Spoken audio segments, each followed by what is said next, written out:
মহাপ্রভু বলছেন, নামমাত্র ভেদ করে হিন্দু ও যবনে, পরমার্থে এক হয় কোরআনে পুরাণে। হে কাজী, তুমি আমার হরিনাম বন্ধ করে দিলে। কোরআনে আছে কি, 5 ওয়াক্ত দেহ দিয়ে মালিকের নাম করতে হবে। আর আমার পুরাণে কি আছে? পুরাণে হচ্ছে সেই সৃষ্টিকর্তা পালনকর্তা, তাকে দেহ দিয়ে স্মরণ করতে হবে। যে নামগুলো স্মরণ যে সেই আমাদের হিন্দুদের কৃষ্ণ নাম, মরে গেলে হরি বলে হরি নাম। তাহলে এটা বন্ধ করলে কেন? ভুল করলে। তা কোরআন আর পুরাণ কি করে তোমরা ঠিক বুঝতে পারো না? এক হবে। কোরআনের বাণীগুলো পড়ো, আর গীতার বাণী। ভগবান বলছেন যে দেখো, এক শুদ্ধ নিত্য বস্তু অখণ্ড অব্যয়, সেটা আত্মা, যার ভেদ নেই, যার কোনোদিন রূপ পরিবর্তন হয় না। আত্মা মুসলমান দেহে যেটা, হিন্দুর দেহে যেটা, একই যদি আত্মা না হবে, তাহলে রক্তের প্রয়োজন হলে সে হিন্দুর রক্ত, হিন্দুর রক্ত নেবে না। মুসলমানের রক্ত নিতে হয়, মুসলমানের হলে হিন্দুর রক্ত নিতে হয় তো। আর তার সঙ্গে গ্রুপ কী করে মিলল? বোঝা যাচ্ছে, একই বৃন্তে দুটি কোষম, হিন্দু মুসলমান। তাহলে কি হলো? বলো, হিন্দু তার নয়নের মণি, মুসলমান তার প্রাণ। হিন্দুর রক্তের প্রয়োজন হলে হিন্দু, অনেক সময় রক্ত পাওয়া যায় না, মুসলমানের রক্ত নিতে হয়। তাহলে ওখানে প্রাণ দান করলো মুসলমান। কিন্তু আজ আমরা কি দেখতে পাচ্ছি?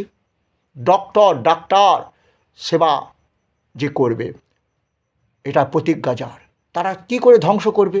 আমি বলি, আজকে ফাস্টফুড তৈরি করছেন যে ডাক্তারি না করে, আরে শুধু তো এদের নাম জঙ্গি তো। আরে হিন্দুরা তো শুধু ফাস্টফুড খায় না, মুসলমানেরাও তো খাবে। তাই ফাস্টফুডের মধ্যে যে কেমিক্যাল দিয়ে ফাস্টফুড বার করছেন, এরা তাহলে জঙ্গি তো। তাহলে এই জন্য বলেছিল, এবার মহাপ্রভু কী বলেছিল? গীতা পড়ো, গীতা জ্ঞান লাভ করো। হে মুসলমান ভাই, তোমরা কোরআন পড়ো। কোরআনে দেখবে মহাপ্রভুর কথা, যে গীতা জ্ঞান আর কোরআনের গানগুলো আলাদা নয়, যেটা মহাপ্রভু তোমাদের বলেছে। তোমাদের কোরআনে কি বলেছে? প্রথম, আমরা যেমন হরিনাম গাই হিন্দুরা, তোমাদেরও সুন্দর একটা গান আছে, যে গানটা বাচ্চাগুলোকে শেখাও। ও একজন জঙ্গি হবে না। কি গানটা বলো তো?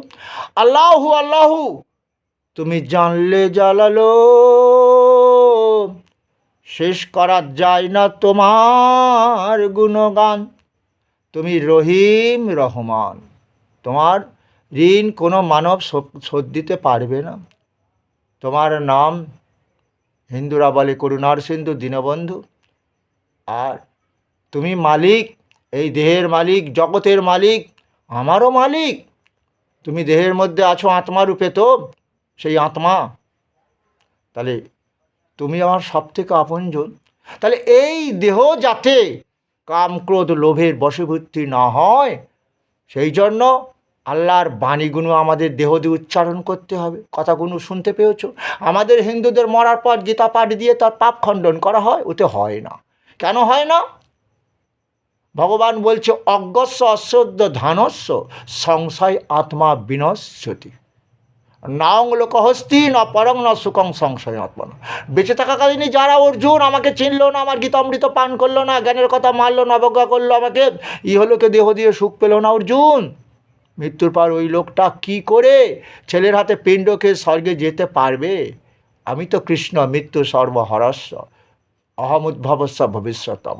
আমি তো কৃষ্ণ, জীবের কর্ম অনুযায়ী মৃত্যু দিই। তাহলে ও কর্মটা দেহ দিয়ে খারাপ করেছে, ওর অকাল মৃত্যু দিয়েছি। মৃত্যুর পর ওর গতি হবে কি জানো?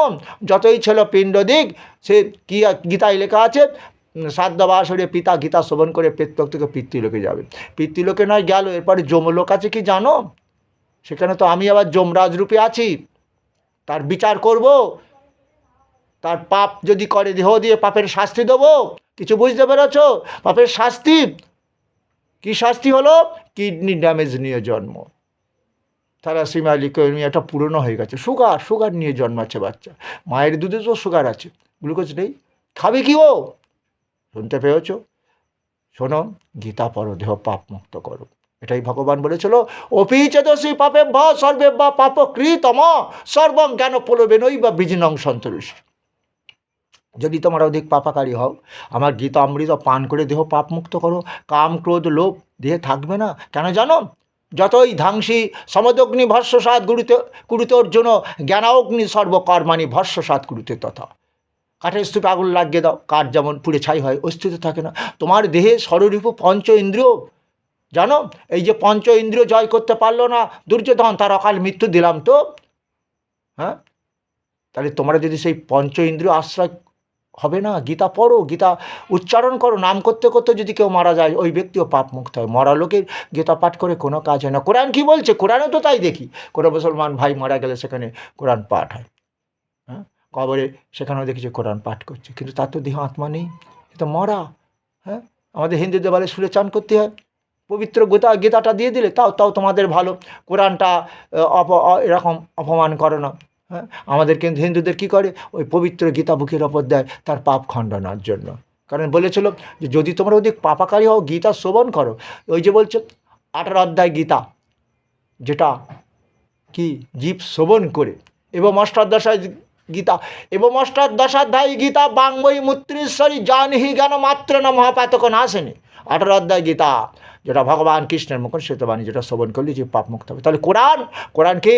কোরআন হচ্ছে সেই ভগবান আল্লাহ মালিকের বাণী, যেটা হজরত মোহাম্মদ প্রচার করেছিল, যেটা আমাদের বলেছে, যেমন অর্জুনকে উদ্দেশ্য করে জ্ঞানের কথা, মানে আমাদের উদ্দেশ্য আমরা। তাহলে এইবারে গীতার বাণী প্রচার করেছিল কে বলবে? যেমন এখন করছে ISKCON, international society for Krishna consciousness. এতদিন আমরা শুধু দেখেছি যে মরা বাড়িতে পাঠ হতো গীতা, এটা একটা ট্র্যাডিশন জানো। গীতা পাঠ হচ্ছে, হরিনাম হচ্ছে, এটা কোনো ব্রাহ্মণ বলবে না যে গীতাটা কেন পাঠ হচ্ছে, হরিনামটা কেন হচ্ছে। বলবে কি? তারা কি গলায় তুলসীর মালা পরে হরিনাম গাইবে? ঠিক মুসলমান ভাইদের মধ্যেও মৌলবীরাও কিন্তু তোমাদের আসল শিক্ষা দিচ্ছে না। যারা এই জঙ্গি অবস্থা দেহ ধারণ করে তাদের গতি কী হয় জানো? নরক প্রাপ্তি। কারণ কোরআনেও তো লেখা আছে, কি লেখা আছে বলো তো?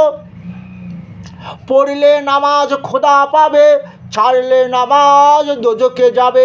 এই দেহ দিয়ে যদি সে আল্লাহ মালিকের দেহ, এই সৃষ্টি দেহ, এই আল্লাহ মালিক দেহটাকে সুখ শান্তি দিচ্ছে, তিনি আত্মারূপে তোমার দেহের মধ্যে রয়েছেন, তোমাকে মৃত্যুও দিচ্ছেন। কিন্তু খবরদার যেন ভুলে যেও না, দেহ দিয়ে পাপের সংখ্যা যত বাড়বে মৃত্যুও তাড়াতাড়ি বাড়বে। শুধু আজ হিন্দুরা মরছে না, মুসলমান ভাইদের কিডনি ড্যামেজ বলো, তারপরে সুগার, প্রেশার, থাইরয়েড, কী গো, শুধু হিন্দু মায়েদের কি হচ্ছে নাকি? ওই যে পাটা ফুলে যাচ্ছে, ক্যালসিয়ামের অভাব। এটা কেন বোঝো না? তাহলে কোরআন পড়ো, আদর্শ দেহ তৈরি করো, তাহলে বিচার কিন্তু হবে। তাহলে সেই খোদা মালিক বলছে, যারা এই রকমই আমার জ্ঞানের কথা মানে না, জ্ঞানের কথাটা মানে কি? সেবা করো, জীবের সেবা। যেমন আমাদের গীতাতে বলছে অর্জুন, ধর্মটা কি? আত্মৌপমেন সর্বত্র সমাং পর্ষতি জহ অর্জুন, সুখং বা যদি দুঃখং সযোগী পরমমতে। আমার মতে সেই, আবার বলি শ্লোকটা, আত্মোপমেন সর্বত্র সমং পর্ষতি জহ অর্জুন, সুখং বা যদি দুঃখং সযোগী পরমমতে। আমার মতে সেই যোগী শ্রেষ্ঠ। সবাইকে আপন ভাবো, কাউকে শুধু আমরা হিন্দুরা আমাদের হিন্দুদের আপনজন নয়, মুসলমান ভাইরাও তো আমাদের আপনজন। আজকে হিন্দু ভাই মুসলমান ভাইদের রোগ হলে হিন্দু ডাক্তার দেখে না, হিন্দুর রক্ত লাগে না মুসলমান দেহে। তাহলে কেন ভুল করছো এটা? তাই বলছে, হে বিশ্ববাসীগণ শোনো, মদ জুয়া,